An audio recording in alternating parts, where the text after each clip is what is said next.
முதல்வர் விஜயை அவதூறாக விமர்சித்த திமுக பிரமுகர் கைது செய்யப்பட்டார். மாற்றுத்திறனாளி என்பதால் அவரை நீதிமன்றம் பிணையிலிருந்து விடுவித்திருக்கிறது.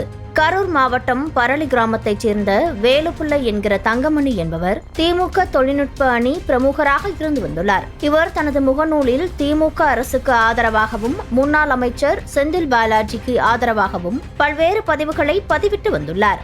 இந்நிலையில் முதல்வர் விஜய் கடந்த 10ஆம் தேதியன்று கரூர் மாவட்டத்தில் நடைபெற்ற அரசு மற்றும் கட்சி நிகழ்ச்சியில் பங்கேற்க வந்தபோது திமுக பிரமுகர் தனது முகநூல் பகுதியில் முதல்வரை மிகவும் அவதூறாக பதிவிட்டதாக கூறப்படுகிறது. முதல்வரை சமூக வலைதளங்களில் அவதூறாக பதிவிட்டவர் மீது நடவடிக்கை எடுக்க கோரி தவேக சார்பில் புகார் அளிக்கப்பட்டது. இந்த புகாரின் பேரில் வேலுப்பிள்ளை என்கிற தங்கமணியை போலீசார் கைது செய்தனர். கைது செய்யப்பட்ட திமுக பிரமுகர் வேலுப்பிள்ளையை குளித்தலை நீதிமன்றத்தில் போலீசார் ஆஜர்படுத்தினர். இவர் 2 கால்களும் பாதிக்கப்பட்ட மாற்றுத்திறனாளி என்பதால் பிணையில் விடுவித்து நீதிபதி உத்தரவிட்டார்.